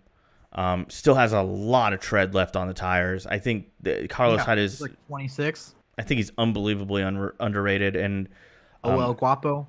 yeah, and he had some just low under the radar seasons in San Francisco that were really good. He has struggled a little bit with his health a couple times, but the Jaguars need a running back bad, and I don't know what's going on with Fournette. He's become very unreliable. They got currently Leonard Fournette injury bug. Carlos Hyde gets injured all the time. T.J. Yeldon and out. Corey Grant. Yeah, Yeldon's out. Yeah, they just can't keep anyone healthy. Well, I don't know, dude. I mean, they need to get that run game going because speaking of Jacksonville, Bortles isn't doing so hot. Said earlier, we made a mistake. aka I made a mistake. I am revoking my take that they're going to win the Super Bowl. Okay, well, we made a mistake. Here's a correction. Who's your corrected Super Bowl pick? The Los Angeles Chargers. Ooh, I like that one. Okay. I hope you're right. I want Phillip Rivers to win one so bad. It's going to be either of the Drew Brees teams. That's my pick. Yeah. I would love to see Rivers win one. Rivers winning one would be so nice. He needs it. Yeah. All right. Anything else stick out to you from this past week in NFL football or anything like that? No, I really don't. We really need to get through these picks, so let's get into it. All right. First matchup, we have the Philadelphia Eagles up against the Jacksonville Jaguars. Oh, by the way, our Thursday Night Football pick was Houston. My man, Houston, we tweeted it. I went with Houston. Alexander went with Miami. Went my way, which currently stands my all-time record to 67, 38, and 2. And Alexander's all-time record is 63, 41, and 2. Which, ouch. Probably keep you guys updated on that one. Yeah, we will. And last week, I got 4 games wrong, and you also got 4 games wrong with a same record of, I think it'd be 11 and 4. Yeah. I think it was 15 games last week. It's not bad. I'll take that. Yeah, it was a pretty decent week. So we go to this week. We have, starting off, the defending Super Bowl champions up against the Jacksonville Jaguars. Philadelphia Eagles. I'm going to have to go with them. They're both 3-4 teams, both been struggling throughout the season. And I've kind of just lost complete faith in Jacksonville. Yeah, I am going to go Philly here as well. I don't know what's going on in Jacksonville. I will say this has the potential to go a little bit weird because it's in London. Those games always play odd. And, I hate those 9:30 games. Hate it. 8:30 here. Hate it even more. I just remember myself. A little thing going back to Amari Cooper. He has 2 bye weeks in a row. Good for him. Maybe you can learn how to catch. Now we have Baltimore Ravens at the Carolina Panthers. And this is a kind of a coin flippy game for me. I'm going to go with the home team, the Carolina Panthers. I am also going to go with the Panthers because they looked really good last week. And while the Ravens have also looked good, I like the way Carolina's playing. Next up, we have the Chicago Bears at home up against the New York Jets. The Reasons I'm Broke podcast tweeted us. He said that he thanks us for knowing beforehand that everyone's going to have Bears in their Twitter handle and stuff like that, or Bears fans all over his Twitter. Yeah. Shout out to him. Yeah, he's super hyped up and then picking up another win here. Yeah, Daniel's not really a big football fan, but he says that we keep him up to date on the NFL, so thanks for that compliment. But, man, Sam Darnold, watch out, brother. They're coming for you. The Bears lost last week, but... Yeah, I feel like this is... You look at... They only lost 38-31 against the Patriots. I don't know, dude. I just see Darnold going into Soldier Field. It's a tough place to play for a variety of reasons. I'm taking Chicago here all the way. Then we have the Tampa Bay Buccaneers up against the Cincinnati Bengals. And I've been super high on the Bengals all season, which you have not.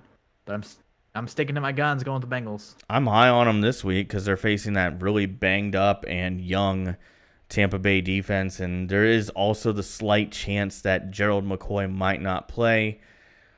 I'm taking Cincinnati in this one. Your Bucks picked up a win last week. Yeah, and it took them until overtime. They did everything they could to blow that game. If it was anybody but the Browns... Browns just love playing overtime, though. Well, they're also really young. I think the Browns just...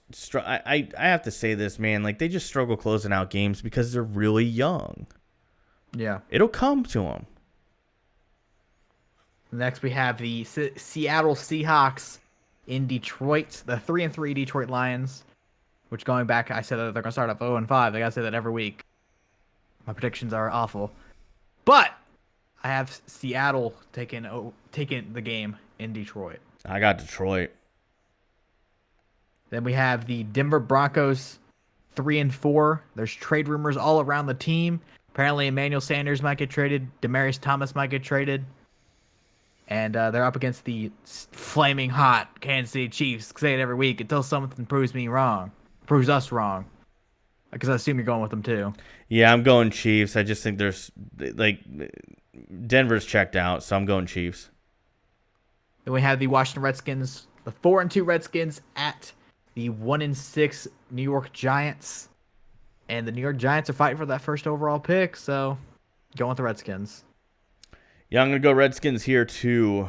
But I think that, New York's still going to try to compete. I just don't think they can. Yeah. Then we have the Cleveland Browns in Pittsburgh. Their first game of the season went to OT, and Pittsburgh did everything to lose. That was their tie. And I'm going to go with the Pittsburgh Steelers because Big Ben at home. Yeah. Can't go against it. I'm going Steelers. I know they were expecting to have Le'Veon Bell back, potentially expecting to have him back, but I still got him here. We have the Indianapolis Colts at the Oakland Raiders. Going with Indianapolis. Yeah, I'm going Indy here. Had the trade not happened, I think it would have been a more competitive game.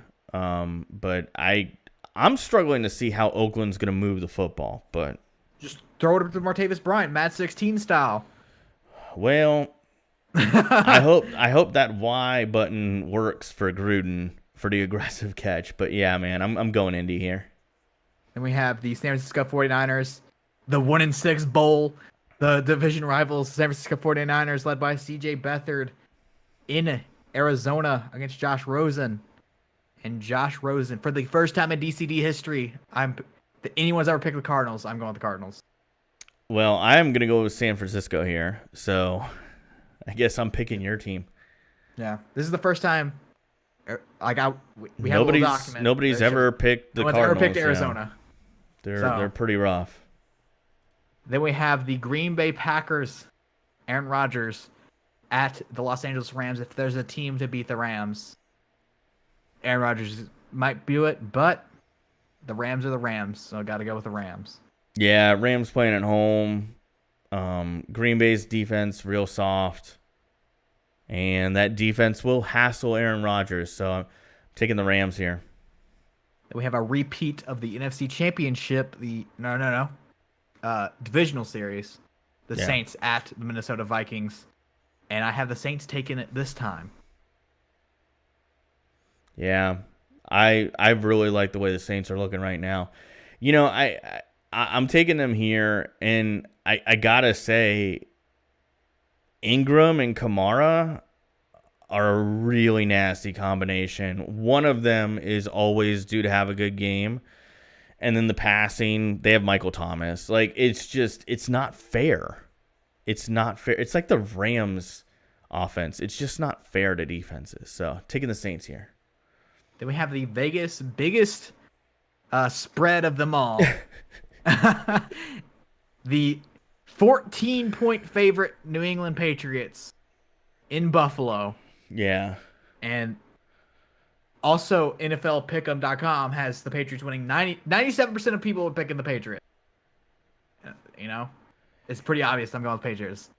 So I feel like 14-point spread isn't enough, and here's why. I think it's only 14 points because Buffalo's at home. But hear me out. LaShawn McCoy is in concussion protocol. Chris Ivory is banged up with his hamstring. Derek Anderson didn't go through a full practice today because of his calf and back. Poor Derek Anderson. I hope they're paying him well because he's really having a hard time out there. They looked Dixon's going to lead them to victory. Okay, well, see, that's something that's never been said before, not only on this podcast, but in the history of man. And then, like, you've got Josh Allen completely ruled out. I mean, I got to be honest with you, man. Derek Anderson, I'd fake an injury. I'd be like, put Peterman in. I just, it's bad, dude. The 14-point spread is not enough. And I feel so bad for Buffalo fans. Like, I'm looking at they're 2-5 right now, which is deceptive. They've scored 81 points all season, and they've allowed 175. I mean, it's really bad. It's not fair. Buffalo fans, revolt against your owners. The best fans in the NFL, by the way. They are the best fans in the NFL for sticking with that team in that market and through all of their threats, like the little underhanded threats that ownership group did to potentially move to Toronto, which I think we all know would be a major disaster for that franchise. They wouldn't get the support in Toronto that they do in Buffalo. So shout out to Bills fans. I hope y'all keep jumping through them tables, even though they try to fine you and arrest you for it. It's a cool tradition. It's just sad. It's like I don't know if I'm gonna say this to make it make sense. It's almost as if the Patriots, they're playing rock paper scissors and the Patriots have 3 hands versus their one. No, that's a perfect way to put it. All right, so it's gonna be all for Dead Channel Duo Podcast episode number 17. Before we get out of here, Alex has an obligation. I do have some obligations, so I do want to give the typical plugs like I always do. So if you're watching this on YouTube, there are audio-only versions of every single episode on iTunes, Spotify, Google Play Music, deadchannelduo.com, you name it. They're out there. You can find our podcast everywhere except SoundCloud. So that's it on that. And then apparently Siri just got activated. So in addition to that, you can buy t-shirts, DCD t-shirts, wear it on a first date, wear it to a crucial first interview. Maybe you're meeting your in-laws for the first time, the future in-laws, wear it there. You'll go over like $1 million. Link in the description on the audio only and the YouTube versions as well. Andy mentioned the IMDb link as in addition to the link for t-shirts. You can check out all of our film club movies if you want to get caught up on that. And then finally, if you leave us a 5-star review on iTunes and write a review, I will give you a shout out on the podcast this week. Got a 5-star review from my man, Aaron Orndorff. And I want to give him a special shout out because he came out to my Saturday stream where I edited episode 16 of the podcast live on YouTube and did like an on-the-fly editing tutorial. So Aaron's definitely a super fan. So thank you for leaving us the 5-star review. And fun fact about Aaron, he has a last name of Orndorff, and somebody incorrectly in one of my live streams told him that the name Orndorff originates from one village in Germany, and that it only all the people named Orndorff originally came from one small village in Germany. Untrue. There is no town or city or village that was ever called Orndorff in recorded history in Germany. The name means village on a hill, and they suspect that there were many villages, small villages, that were unofficially called Orndorffs in Germany. But I will say this, in addition to sharing a last name with Mr. Wonderful, Paul Orndorff of WCW and WWE fame, having that last name almost assuredly means that you are of German heritage. So that's a fun fact about Aaron. Thank you for the 5-star review. Leave us a 5-star review. I'll give you a shout out on the podcast and a fun fact about yourself. This was not sponsored by any of those what are those websites called where you look up genealogy stuff? And he just sat there the whole time like, what the hell is this moron going on about? I needed a fun fact, and I did research. I mean, you got that going for you. There you go. And I can edit a podcast. Exit. Red Sox, get it done. Yeah. 2 more wins. Haven't lost an away game. Bruins are getting it done. 6-2-2 right now. Yep. Celtics, step it up. Yeah. It'll come together. You know, do well, your thing. Get that first overall pick. Get that draft in April.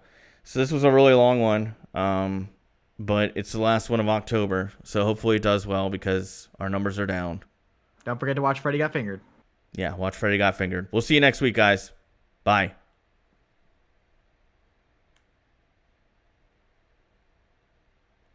Are you going to do it? No, he's not going to do it. Bye. I wait for you to look over at the other screen.